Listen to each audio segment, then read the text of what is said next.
Good evening and welcome to the evening news. I am Olubumi Ajiboye Agbola.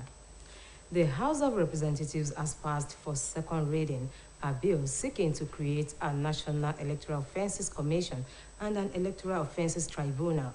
At the plenary today, the Majority Whip, Mohammed Monguno, who led the debate on the bill on behalf of the Majority Leader, justified the proposal while highlighting, said, the benefits for the electoral system and the electorate as relevant and germane to the dream or quest for Nigeria to attain a truly democratic status in the Committee of Nations.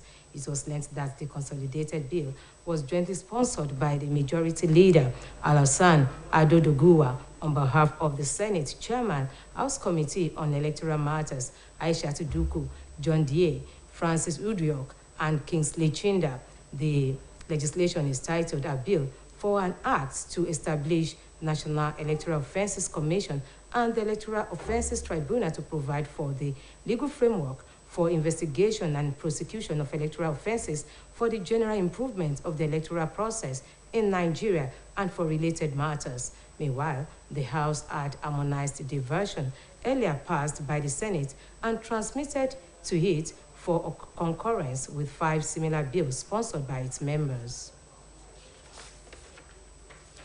The federal government, through the Nigeria High Commission to the United Kingdom, has hired lawyers to defend former Deputy Senate President Ike Ekweremadu and his wife Beatrice over allegation of organ harvesting. Senate President Ahmad Lawan announced this after a closed-door session of the upper chamber in Abuja, adding that a delegation of the Senate will visit Ekweremadu and his wife tomorrow in London.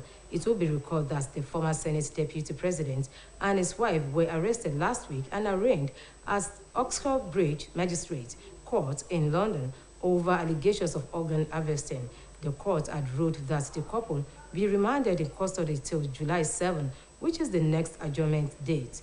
According to Lawan, the visit would be undertaken by the Senate Committee on Foreign Affairs, chaired by Senator Adamu Bukachua.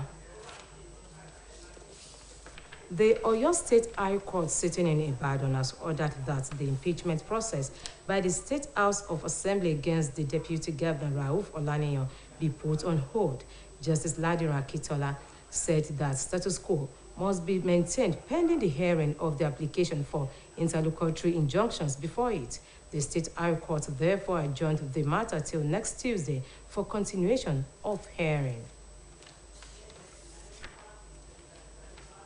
As the date for Osun gubernatorial post draw nearer, the Osun sages have reiterated their support and commitment to the re-election of Governor Adegboyega Oyetola in the forthcoming July 16th governorship election in the state.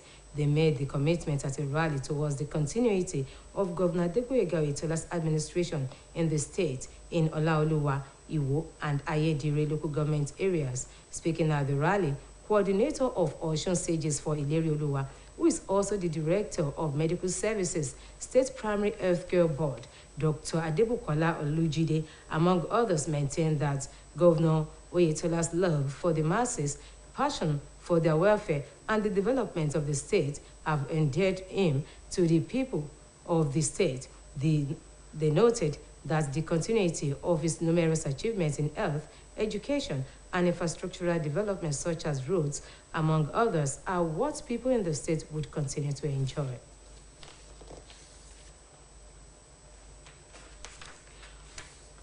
Moving on to sports, Alexander Usyk says he is prepared ahead of the heavyweight rematch with Anthony Joshua, who is on a revenge mission. Usyk says he is focused on the task at hand, adding that he is not fighting for money or for recognition, but he is expecting a different approach from Joshua in their second fight. Responding, Anthony Joshua says he is desperate ahead of his second attempt to beat a heavyweight Usyk with a new trainer and a new plan. It was gathered that the last time Usyk and Joshua were together in London, the former had handed the latter a punishing 12-round defeat at the Tottenham Hotspur Stadium to dethrone the champion and take the IBF, WBA, and WBO heavyweight titles. The fighters returned to the capital for a press conference ahead of the August 20 rematch in Jeddah, Saudi Arabia. And on the foreign scene, pro-democracy medics in Sudan have said 2 Sudanese demonstrators were killed today as thousands of anti-coup protesters took to the streets demanding an end to military rule. The protesters were killed in the city of Omdurman across the Nile River from the capital Khartoum, bringing the death toll from months of protested-related violence to 105. Reports say protesters chanted songs urging the reversal of an October military coup by Army Chief Abdel Fattah al-Burhan that prompted foreign governments to slash and aid deepening a chronic economic crisis.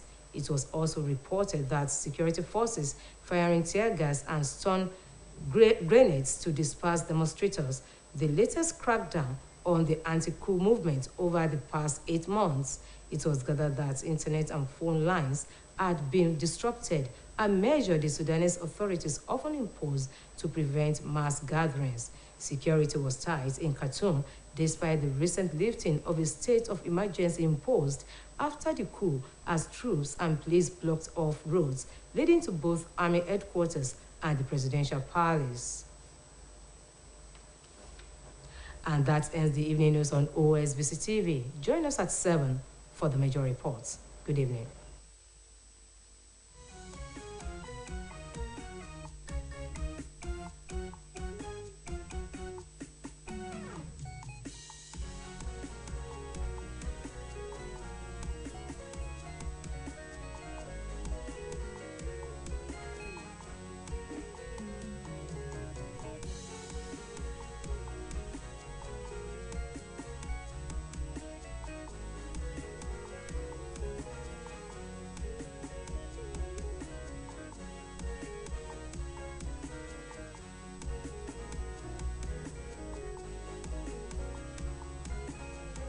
ilé tó pọ̀ jùlọ tó sì mẹ́nubà ọ̀kanòjọ̀kan àǹfààní tí àbádòfin náà lè mú bá ìlànà ètò ìdìbò àti àwọn olùdìbò pàápàá lọ́nà àti lè jẹ́ kí àfojúsùn ilẹ̀ yìí jọ nídìí ìlànà ètò ìdìbò rẹ̀. Àrígbámú ìròyìn fi yé ni pé àbádòfin náà ni olórí ọmọ ilé tó pọ̀ jùlọ nílé aṣòfin àgbà ilẹ̀ yìí Alhassan Ado Dogowa, alága ìgbìmọ̀ tẹ̀kótó ilé lórí ètò ìdìbò Aishatu Dikko, Honorable John D.A. Francis Mbuyog àti Kingsley Chinda dìjọ pawọ́pọ̀ dábàá. Gẹ́gẹ́ bí wọ́n ṣe wí, àjọ yìí ni yóò máa ṣètò ìdájọ́ nípa àwọn ìwádìí tí wọ́n bá ṣe lórí ọ̀kan-ò-jọ̀kan ẹ̀sùn tó bá ṣúyọ lákòókò àwọn ìbò tó bá wáyé lórílẹ̀‐èdè yìí.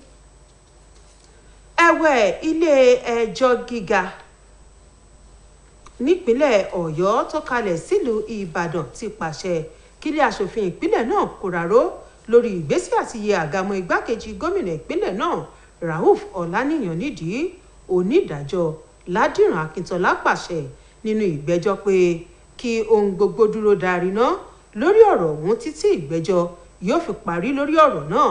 Ilé ẹjọ́ wá sún ìgbẹ́jọ́ sí ọjọ́ Ìṣẹ́gun ọ̀sẹ̀ tó ń bọ̀. Gẹ́gẹ́ bí ètò ìdìbò gómìnà ìpínlẹ̀ Ọ̀ṣun ṣe ń súnmọ́, ikọ̀ àwọn elétò ìlera kan tá a mọ̀ sí OSBC ti fìdí àtìlẹ́yìn wọn múlẹ̀ fún sáà kejì gómìnà Adégbóyèga Oyètọ́lá lásìkò ètò ìdìbò ọjọ́ 16 oṣù tó ń bọ̀. Ikọ̀ náà ṣèlérí yìí níbi ìwọ́de àtìlẹ́yìn tó ṣe fún gómìnà Adégbóyèga Oyètọ́lá èyí tó wáyé níjọba ìbílẹ̀ Ọláolúwa, Ìwó àti Ayédìrè. Nínú ọ̀rọ̀ alámòjútó ikọ̀ náà tó tún jẹ́ olùdarí ní iléeṣẹ́ àjọ tó ń mójútó ètò ìlera alábọ́dé, dókítà Adébùkọ́lá Ọlájídé, ó tẹnumọ́ ìfẹ́ tí gómìnà Oyètọ́lá ní sáwọn èèyàn ìpínlẹ̀ yìí àti ìdẹ̀rùn wọn. Gbogbo àwọn tó sọ̀rọ̀ níbi ètò náà tọ́ka sí àṣeyọrí gómìnà Oyètọ́lá lẹ́ka ètò ẹ̀kọ́, ètò ìlera àti ìdàgbàsókè àwọn ohun amáyédẹrùn, èyí tí wọ́n ló fi yẹ káwọn èèyàn ṣàtìlẹ́yìn fún un láti gbádùn àwọn ètò náà síwájú sí i. Ẹgbẹ́ àwọn òṣìṣẹ́ ní ìpínlẹ̀ Ọ̀ṣun ti ní ó ti dé tí gbọ́ òun nípa irọ́ ńlá kan táwọn kan ń pọ́n lẹ́gbẹ̀rìn kiri láti máa fi ṣe ìpolongo tó sì ní kò kan àwọn òṣìṣẹ́ ìpínlẹ̀ yìí, èyí tó ní wọ́n fi ń lọ́dì rẹ̀ mọ́ àwọn òṣìṣẹ́ tó wà pẹ̀lú ìjọba tó wà lórí àlééfà. Inú àtẹ̀jáde tí ẹgbẹ́ òṣìṣẹ́ ìpínlẹ̀ yìí fi síta ni wọ́n ti ṣàlàyé pé ó ṣe pàtàkì láti jẹ́ kí àwọn èèyàn mọ òótọ́ ọ̀rọ̀ kí wọ́n má bàa ṣì àwọn òṣìṣẹ́ lọ́nà.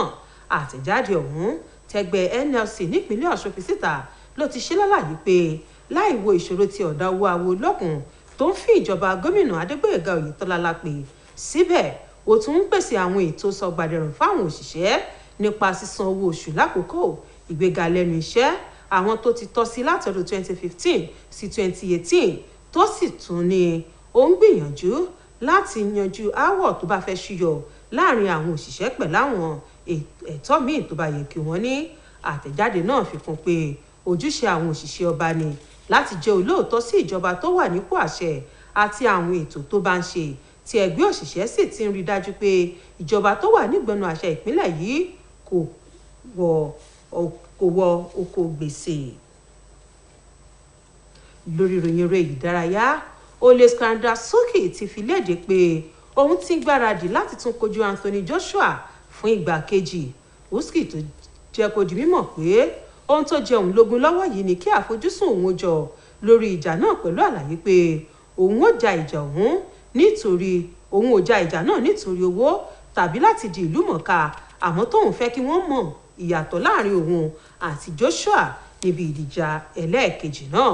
Nígbà tó ń fèsì sí ọ̀rọ̀ yìí, Anthony Joshua sọ pé òun náà ti ń gbáradì ṣáájú ìdíje kejì náà pẹ̀lú èròǹgbà àti na Sukhi nípasẹ̀ ìlànà tuntun tóun ṣe ń gba ìdánilẹ́kọ̀ọ́ lórí rẹ̀ lọ́wọ́.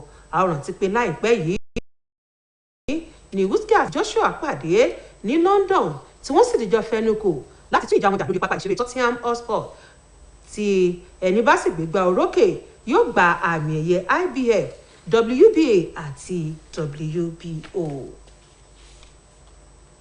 Nílẹ̀ òkèèrè, àwọn tó ń pè fún ìjọba tiwantiwa lórílẹ̀‐èdè Sudan ti ní méjì lára àwọn tó ń fẹ̀hónú hàn pàdánù ẹ̀mí lásìkò tí ọ̀gọ̀rọ̀ èèyàn ya bojú pópó láti pè fún bópin yóò ṣe bá ìjọba ológun. Àrígbọ́ pé èèyàn 125 ló ti pàṣẹ ìwọ́de ìfẹ̀hónúhàn tó ń wáyé lórílẹ̀‐èdè náà di èrò ọ̀run. Ìròyìn fi yé ni pé ńṣe ni àwọn tó ń ṣèwọ́de yìí ń kọrin láti pè fún kópin dé bá ìjọba ológun, èyí tí wọ́n ló mú kí àwọn ìjọba ilẹ̀ òkèèrè kó dáwọ́ ètò ìrànwọ́ tí wọ́n ń ṣe dúró, tó sì mú kí ètò ọrọ̀ ajé orílẹ̀‐èdè náà burú sí i. Ìròyìn fìdí rẹ̀ múlẹ̀ pé ṣe làwọn agbófinró yin tajútajú láti fi tú àwọn tó ń ṣèwọ́de náà ká. Àrígbọ́ pé ìjọba tó ti ojú òpó ìtàkùn ayélujára àti ti ìbánisọ̀rọ̀ ṣe ni ètò ààbò tó gbópọn wà ní Khartoum tí ṣe olú ilẹ̀ orílẹ̀‐èdè náà, bó tilẹ̀ jẹ́ pé ìjọba ti dẹwọ́ ọba pàjáwìrì tó pè tẹ́lẹ̀ lẹ́yìn ìdìtẹ̀gbàjọba náà, pẹ̀lú bí àwọn ológun àti àwọn ọlọ́pàá ṣe dí ọ̀nà tó lọ sí olú iléeṣẹ́ ológun àti iléeṣẹ́ ààrẹ. Kò ní jù báyìí lọ lórí ìròyìn ìrọ̀lẹ́ fún ti àkókò yẹn tún darapọ̀ mọ́ alágo 7 àbọ̀ alẹ́ nígbà táwọn àpéjọpọ̀ ìròyìn wá sójú ìwòran yín. Títí ìgbà náà, ẹ kú kalẹ̀.